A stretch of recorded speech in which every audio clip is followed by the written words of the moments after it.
Man needs no introduction. 4-time champ, finals MVP, 2-time MVP, only unanimous winner in the history of the league, purveyor of our favorite bourbon, Gentleman's Cut. Hello. Yes, we on the cut, Mr. Big Damn. in the building. Missed opportunity to not have it right here. And you can check out his new documentary, Underrated, on Apple TV. Stephen Curry, what's going on with you, bro? I'm doing fantastic. Appreciate y'all having me, man. Thank you for coming. This is how you come on the show. You're like a big fan of the show. Oh, we appreciate you. Thank you. Even though we talk a lot of shit. So you beloved by Warriors fans. I'm gonna say other fan bases, not so much. You tormented a lot of us. A lot of us still have post-traumatic Steph disorder from what you've done. But for you, what's it like being the most likable asshole, I'll say, in NBA history? And when you're out there cooking dudes, do you ever feel bad? Like, they have families, Steph. That's a rhetorical question. But they got families. They got significant others, loved ones, people who care about them. Man, nah, it's interesting because like you've been on the stage for so long. Obviously, going into 15 years in the league, and all the amazing experiences that we've had, finals, back and forth with, Cleveland, Toronto, Boston, West Coast, or Western Conference showdowns with all type of fan bases. That's what you want, right? You want to be in those conversations, in those arenas where you play in games that matter, and building up a little equity in terms of other fan bases' minds. But we've been on the other side of it too. So you get some, you take some, and it's all love at the end of the day. So I appreciate the position of being a likable asshole. The most likable, I would say. I mean, once you pointed at the ring third quarter against the Celtics. That was a little OD. But at that point, That was hostile. we were all watching like, damn, this man, he literally told y'all there's literally 12 more minutes of basketball left. And this thing is over. Like, all right, you got it, dog. You can have the cornbread. You got our respect. But let's talk a little bit. Everybody knows you for the offensive exploits, but the defensive side. Early in your career, guys used to hunt you. You're talking about Mr. B here. You found yourself on the wrong side of his 55-point performance as a rookie. You got to splice in when he dropped me? What? You got to splice in when he dropped me on that same No, game. we out of respect. That's love. We skip to it. But I think you really made a point over these last few seasons, an emphasis on the defensive side. So just talk a little bit about the steps you've taken on that side, and how do you improve as a defender in the league so late in your career? I love the way you said I used to get hunted, like it ended. I mean, not as much. They can try now, but they got to respect But you. I'm saying, so a lot of it was just understanding the value of just competing. I always had a try factor, like I cared about it. You just get better with reps and understand the little nuances of how to overcome a little bit of the physical, difference of what it is in the NBA, because that's a big deal. Mm-hmm. You gotta learn a little tricks. Like I'm not the fastest, strongest, quickest first step type dude, so I have to understand floor spacing and shooting the gaps and reading defenses and being one step ahead to make up the difference. So that came with reps. And then you get into the situation where, look at the lineups that we had out there in big moments of the game. You got me, Clay. Our first run, it was me, Clay, Harrison, Andre, Draymond. You got defenders all over the court. They're obviously going to go at me and try to bring me into every pick and roll or put me in every action. So embracing the challenge of it, knowing that you're going to get scored on. It's the league. That's what we do professionally. But at a certain point, I'm going to get stops and make it's just difficult, or as much difficult as I can on whoever I'm going at.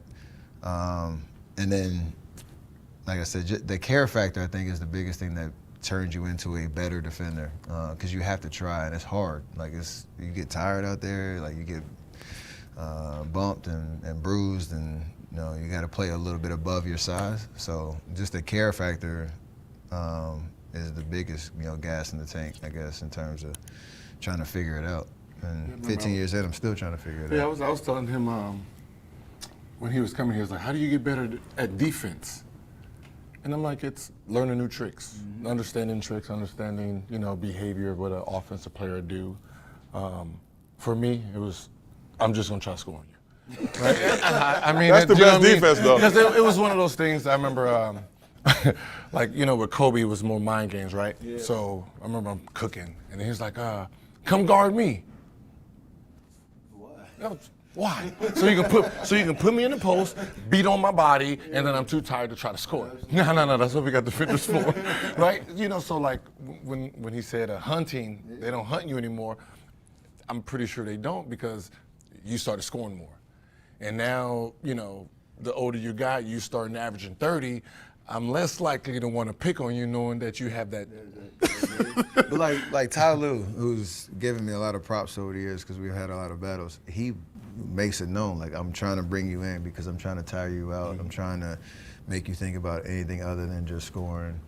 So there's an intention behind it. And you also take it as like respect because of that, because you can score, because they're trying to, you know, play the numbers game on that. Them trying to hunt you is a sign of respect too, because it's like we know it's in our best interest to try to wear you down, to try to, you know, distract you. So once you're in those situations enough, you kind of embrace it. Yeah. I love it. Yeah, ain't no willingness to just go run over there and switch on the Kobe. You got pride, but it's a different. Let's play smart basketball. Best defense, great offense. Never seen a basketball game won with a score with 0-0. So at the end of the day. But is that why your condition is like apex? Is because that you know that people are going to try to tire you out on when you're on defense? Yeah, just trying to master both. That's a good point. Yeah, because.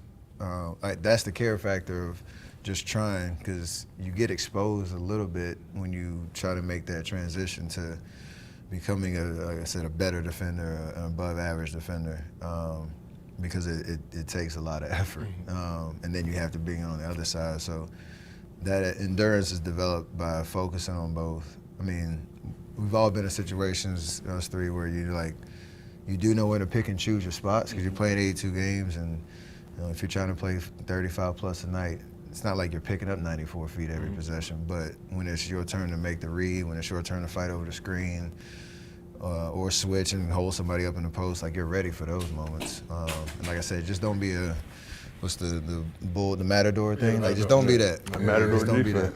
I had those days. I've had those days like, hey, man, you got it, man. I got to last the next 4 minutes. Man, Coach said I can't get another foul. So we are the chip on the shoulder. What keeps what keeps it there?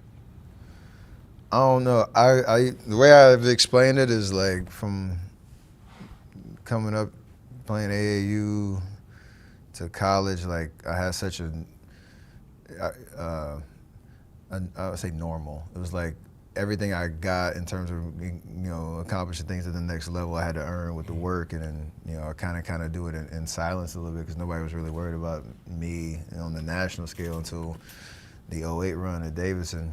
And so all the way up to my sophomore year, like, I had to really earn everything because I was a late bloomer physically, like obviously the recruiting thing and stuff that's in the documentary, but that's all I've seen the game, so there's a gratitude that comes with it. And then, you know, with all the accomplishments in the league, like there's a healthy insecurity that I have of like having to back it up every year. And so that drives me, you know, in off-season workouts and just being confident that I still have a lot more to accomplish out there. And to be honest with you, I just love playing basketball. Like, no matter where it is, that helps, you know, embrace the grind because, you know, we've been doing this for a long time, and you realize how many games you played, how many hours you've been in the gym, how many miles you put on your legs.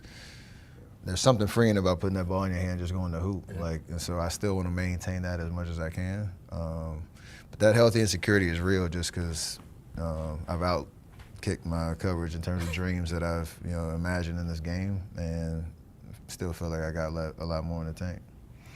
So that's where it's at. So talk a little bit about that. 35 years old, entering year 15.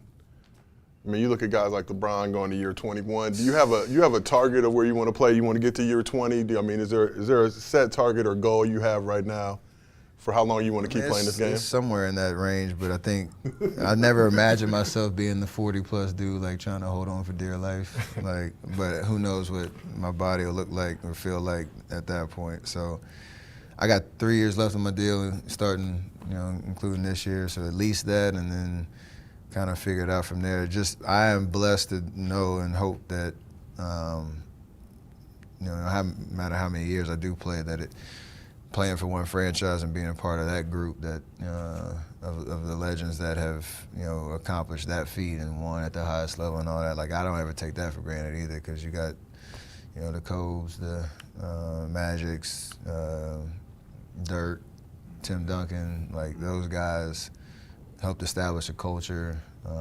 One did it with a lot of different roster combinations and different parts in their career. So like that's dope. But I don't really put too much of a timeline outside of my contract now, just knowing that'll give me 38 and 17 years in the league. It's like, sheesh. Just give me that. Just give me that. Just play the next 3. I ain't skipping to go play golf just yet. We'll talk about it. Are you the best point guard ever? Yes. I have to, yes. It's me and Magic. That's the conversation. Yeah. Like it just, because as we can look at stats all day, right? We can look at stats and try to judge. I wasn't around with Magic. Me either. I know, right? So I have so much respect. I know there's not a lot of 6'9" point guard. No one's trying to. I'm thinking about the '90s growing up. There was nobody trying to be a 6'9" point guard, right? I mean, it just. But I can witness and watch every kid trying to be Curry. You know what I mean? So it's like the influence that you really have on the game from the position as a player. I look at the stats and say, okay, Magic then Curry.